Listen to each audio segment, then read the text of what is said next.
జై బీసీ మిత్రులారా, నా పేరు Mekapothula Narender Goud, state president Telangana BC సంక్షేమ సమితి. తెలంగాణ రాష్ట్రంలో మనకందరికీ తెలిసిందే 42% రిజర్వేషన్ల కోసం మనం అందరం కూడా పోరాటం చేస్తున్నాం ఎప్పటి నుంచో. అయితే ఆ కేసు హైకోర్టులో కొట్టుకుపోయింది.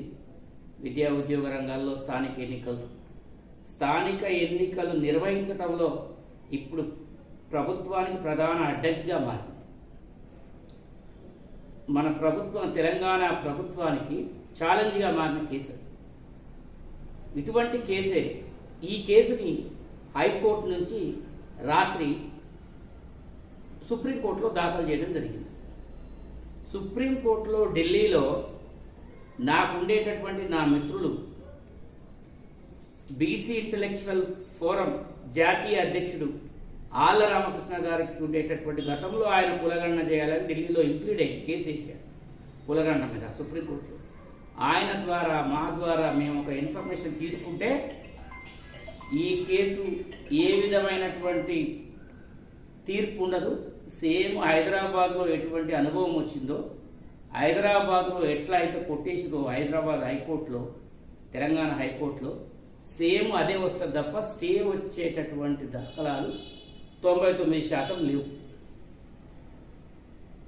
మన విద్యార్థుల భవిష్యత్తు కోసము విద్యారంగాల్లో, ఉద్యోగ రంగాల్లో రిజర్వేషన్లు సాధించుకోవాలి. మన వాళ్ళు రాజకీయ నాయకులుగా రూపాంతరం చెందడానికి స్థానిక ఎన్నికల్లో నిలబడాలి. ఈ 3 సవాళ్ళు ఈరోజు బీసీల ముందు నిలబడాలి. సేమ్ ఇలాంటి కేసే 1951లో చంపకం దొరై రాజన్ అని చెప్పేసి తమిళనాడు మద్రాసు కోర్టులో కేసు వేసింది. రాజ్యాంగం అమలైన కొత్తలో ఆ కేసు వేసినప్పుడు అక్కడ మద్రాసులో ఏం చెప్పిందంటే కుల ఆధారిత రిజర్వేషన్లు చెల్లవు. ఇది direct principles of state of Madras అని చెప్పేసి ఆదేశిక సూత్రాలకు, ఫండమెంటల్ రైట్స్కి ఇది వ్యతిరేకము అని చెప్పి ఆనాడు ఆ కేసు నడుస్తున్న తరుణంలో ప్రజలందరూ బయటకు వచ్చి, అప్పుడు పెరియార్ గారు ఉండేది, ఆ డిఎంకే మూమెంట్ చేసి వేలాది మంది, లక్షలాది మంది బయటకు వచ్చి కొట్లాడితే ఈ దేశంలో మొదటి రాజ్యాంగ సవరణ అది. డాక్టర్ అంబేద్కర్, నెహ్రూ వాళ్ళందరూ కూడా కూర్చొని ఈ ప్రజలకు అన్యాయం జరుగుతుందని చెప్పేసి ఆ పెరియార్ నాయకత్వం జరిగిన ఉద్యమాన్ని వాళ్ళు భయపడిపోయి వెంబెలెక్కిపోయి దాన్ని రాజ్యాంగ సవరణ చేసి పెట్టడం జరిగింది. ఈరోజు బీసీ సంఘాలు జేఏసీలు ఏర్పడుతున్నాయి. పార్టీలన్నీ బీసీలకు మద్దతుగా ఉన్నాయి. అసెంబ్లీలో తీర్మానం పెడితే అన్ని పార్టీలు మద్దతు ఇచ్చినాయి. కానీ కోర్టుకు పోతే కొట్టేస్తుంది. అంటే ఆ పార్టీలు మద్దతు ఇవ్వడంలో కారణం కూడా ఏంది, ఇది నిలబడదు కాబట్టి కోర్టుకు పోతే కొట్టేస్తుంది అని చెప్పి కాంగ్రెస్ పెడుతుంది, బీజేపీ మద్దతు ఇస్తుంది, బీఆర్ఎస్ మద్దతు ఇస్తుంది.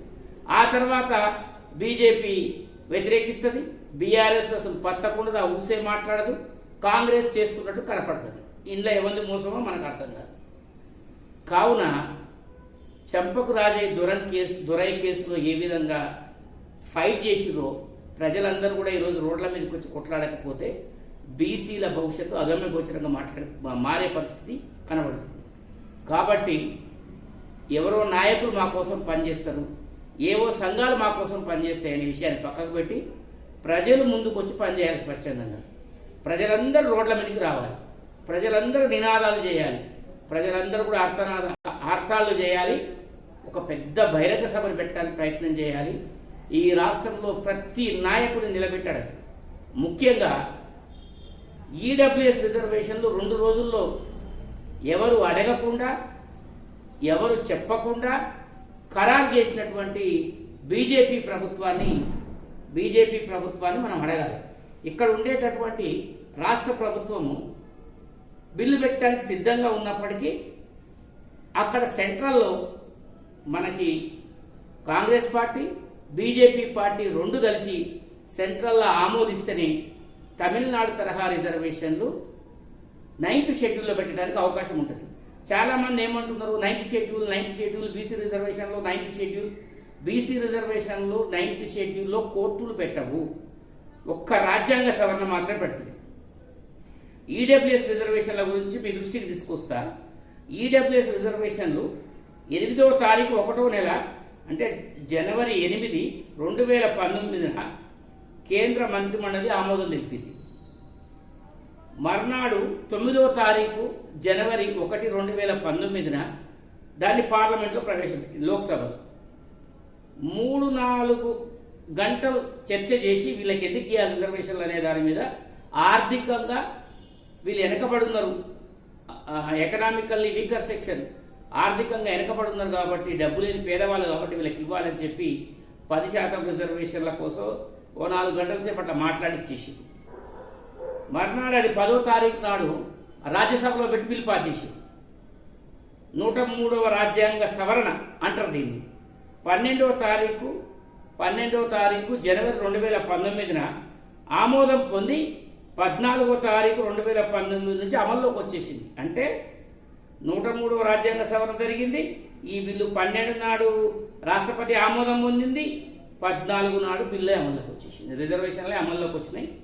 వచ్చిన ఆ రిజర్వేషన్ అమల్ని ఏ రాష్ట్రానికి ఆ రాష్ట్రము మీరు ఇంప్లిమెంట్ చేసుకోవచ్చు అన్నది కేసీఆర్ గారు ఆ రోజు ముఖ్యమంత్రిగా ఉన్నాడు.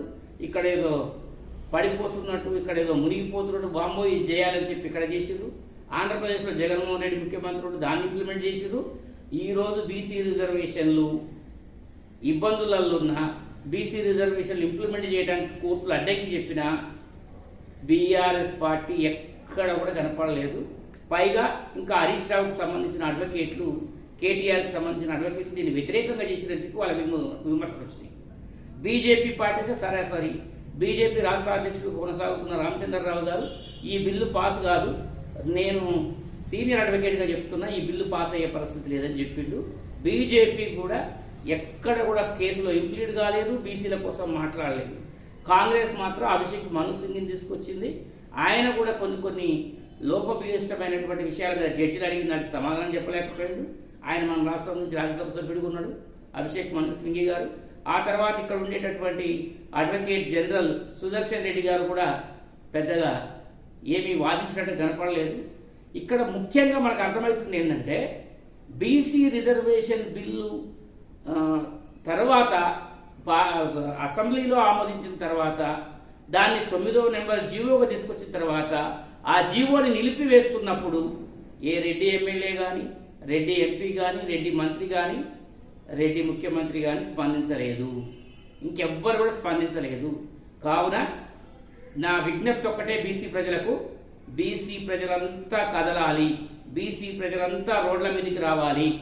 గతంలో 90 నుంచి 92 మధ్యలో జరిగిన మండల్ ఉద్యమాన్ని కమాండర్ పేరుతో ఏ విధంగా అయితే ఏమార్చిండ్రో ఇప్పుడు ఈ ఉద్యమాన్ని కూడా రాజకీయ నాయకులతోటి జేఏసీ లేసి దీన్ని ఏమార్చి ఈ ఉద్యమాన్ని నీరుగార్చే ప్రయత్నం చేస్తున్నారు. ఇది నాకు అర్థమవుతున్నటువంటి విషయము. కాబట్టి మిత్రులారా, బీసీలందరూ కూడా ప్రత్యక్షంగా ఈ ఉద్యమంలో పాల్గొంటేనే ఇది సక్సెస్ అవుతుంది.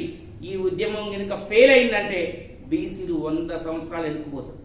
బీసీ విద్యార్థులు చదువుకోలేరు, పేద విద్యార్థులు చదువుకోలేరు, ఉద్యోగం రాని యువకులకు ఉద్యోగాలు రావు, ఇంకెవడు వార్డు మెంబర్, సర్పంచ్ కూడా కావడానికి అవకాశం లేదు. ఇది మన హక్కు. మనమే రోడ్డు మీదకి వద్దాం, మనమే కొట్లాడదాం. ఏ పార్టీకి సంబంధం లేదు, ఏ జేఏసీకి సంబంధం లేదు, ఏ సంఘానికి కూడా సంబంధం ఉండాల్సిన అవసరం లేదు. ఎవరు కొట్లాడినా వాళ్ళతో గళం కలుపుదాం, వాళ్ళతో భుజం కలుపుదాం, వాళ్ళతో చేయి కలుపుదాం. మన రిజర్వేషన్లను మనం సాధించుకుందాం. జై బీసీ.